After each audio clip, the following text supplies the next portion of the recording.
আসসালামু আলাইকুম এভরিওয়ান, মজাদার একটি বিফ খিচুড়ি রেসিপি নিয়ে চলে আসলাম। প্রথমে আমি একটি হাঁড়িতে সরিষার তেল দিয়ে দিচ্ছি। আমার পুরো খিচুড়িটা আমি আজকে সরিষার তেল দিয়ে রান্না করব। তো সরিষার তেল গরম হয়ে গেলে এখানে আমি বেশি করে দিয়ে দিচ্ছি পেঁয়াজ কুচি। পেঁয়াজ কুচিগুলোকে একদম ভাজা ভাজা করে নিতে হবে। খুব বেশি ভাজবো না, আবার খুব বেশি কাঁচাও থাকবে না।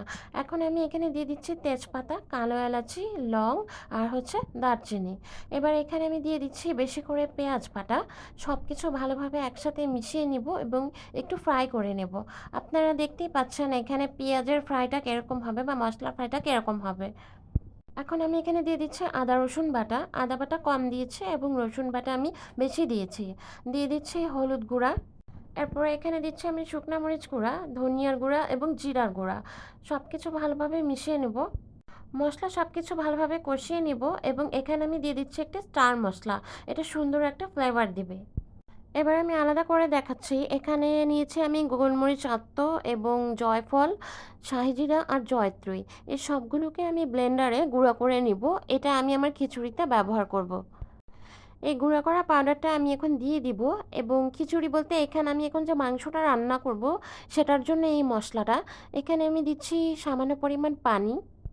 এবার আমি যে মাংসগুলো ধুয়ে রেখেছিলাম প্রায় 2 কেজির মতো, এখানে সে মাংসগুলো আমি অল্প অল্প করে দিয়ে দিব। মাংসগুলো ছোট ছোট করে কেটেছি আমি, হাড্ডি, চর্বি এবং সলিড পিস সবই নিয়েছি। দিয়ে দিচ্ছি মাংসগুলো। ভালোভাবে নেড়েচেড়ে সিদ্ধ করে রান্না করে নিতে হবে। চাইলে প্রেশার কুকারেও করতে পারেন, কিন্তু আসলে হাঁড়ি রান্নার যে টেস্টটা ওটা প্রেশার কুকারে আসে না, পানিটাও পুরোপুরিভাবে শুকায় না, এজন্যই আমি হাঁড়িতে করছি। এখানে অল্প একটু পানি দিয়ে আমি লবণও দিয়ে নিচ্ছি। লবণটা পুরোপুরি আপনাদের টেস্টের উপর ডিপেন্ড করে। এবার আমি এটাকে ঢেকে কিছুক্ষণ রান্না করব। দেখতেই পাচ্ছেন কিছুক্ষণ পরে আমার মাংসগুলো বলক দিতে শুরু করেছে এবং পানি এখনও শুকায়নি।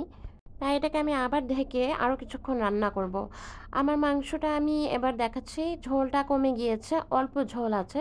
ঠিক এরকম অবস্থায় আমি চুলাটা অফ করে দিব।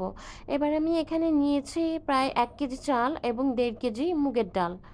ডালটা আমি ভেজে নিয়েছি এবং আধা ঘন্টার মতো ভিজিয়ে রেখেছিলাম। এখন আমি চাল আর ডাল একসাথে করে পানি দিয়ে আরও কিছুক্ষণ ভিজিয়ে রাখবো। কিছুক্ষণ বলতে প্রায় 10 মিনিটের মতো। এবার আমি একটা হাঁড়িতে তেল দিয়ে নিচ্ছি খিচুড়ি রান্নার জন্য। তেল গরম হলে পেঁয়াজ দিয়ে দিচ্ছি। এই পেঁয়াজগুলো আমি বেরেস্তার জন্য ভাজছি, খিচুড়ির জন্য না। বেরেস্তার জন্য ভাজা ভাজা করে আমি এটাকে নামিয়ে এই বেরেস্তার তেলেই আমি খিচুড়িটা রান্না করব। এবার বেরেস্তাগুলো তুলে এখানে আমি দিয়ে দিচ্ছি কালো এলাচি, দারচিনি আর 2টা তেজপাতা। এবারে আস্ত মশলাগুলো কিছুক্ষণ ভেজে নিয়ে আমার চাল এবং ডালের মিক্সচারটা এখানে আমি দিয়ে দিব। এবার এখানে আমি দিচ্ছি আদা রসুন বাটা, হলুদ গুঁড়া, মরিচ গুঁড়া, ধনিয়ার গুঁড়া এবং জিরার গুঁড়া। সব কিছু দিয়ে ভালোভাবে এটাকে আমি মিশিয়ে কিছুক্ষণ ভেজে ভেজে নেব। বেশ সময় নিয়ে আমি এটাকে ভেজেছি, সব কিছু মিক্স করেছি। এখন আমি এখানে দিয়ে দিচ্ছি গরম পানি। অবশ্যই গরম পানি ব্যবহার করতে হবে, ঠান্ডা পানি ব্যবহার করবেন না। গরম পানি ব্যবহার করলে কুকিং প্রসেসটা ফাস্ট হয়ে যাবে। এখন আমি এখানে আস্ত রসুনের কোয়া দিচ্ছি। আস্ত রসুনের কোয়া থেকে একটা ভালো ফ্লেভার আসবে এবং এরপর আমি এখানে দিয়ে দিচ্ছি আস্ত কাঁচামরিচ। আরও কিছুক্ষণ নাড়াচাড়া করে এখন আমি এখানে দিচ্ছি আমার তৈরি করে রাখা যে গরুর মাংসটা, সেটার ঝোল। মাংসর ঝোলগুলো আমি চামচ দিয়ে তুলে তুলে এই খিচুড়ির মধ্যে দিয়ে দিচ্ছি। এই ঝোল এবং পানির দ্বারাই খিচুড়িটা সিদ্ধ হবে। আমি এটাকে ঢেকে দিচ্ছি।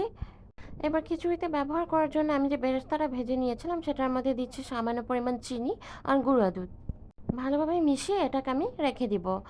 আমার খিচুড়িটার পানি এখনও ভালোভাবে শুকায়নি, আমি আপনাদের দেখাচ্ছি।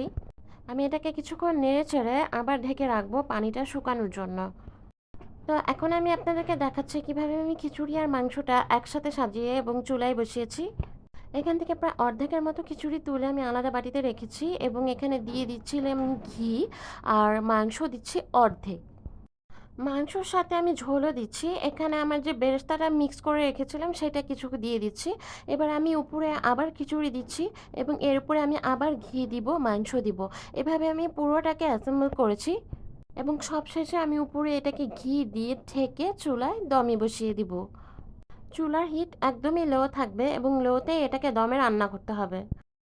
তো আমার খিচুড়িটা প্রায় রান্না করা শেষ। আমি এটাকে ভালোভাবে নেড়েচেড়ে সব কিছু মিক্স করে নিচ্ছি। এভাবে দমে রাখার কারণে মাংসগুলো একদমই বেশি সফট হয়ে নরম হয়ে যাবে। কোনো মাংস যদি আনকুকডও থাকে তাহলে এইখানেই পুরোপুরি কুকড হয়ে যাবে। আমি চুলার আঁচ আরও একটু ডিম করে দিয়ে আরও কিছুক্ষণ দমে রেখে দিব। এটা সম্পূর্ণই আপনাদের ইচ্ছা, চাইলে এখনও পরিবেশন করতে পারেন। এইভাবে খিচুড়ি রান্না করে দেখবেন, এই বিফ খিচুড়িটা খুবই মজা খেতে। আশা করি সবার কাছে রেসিপিটা ভালো লেগেছে।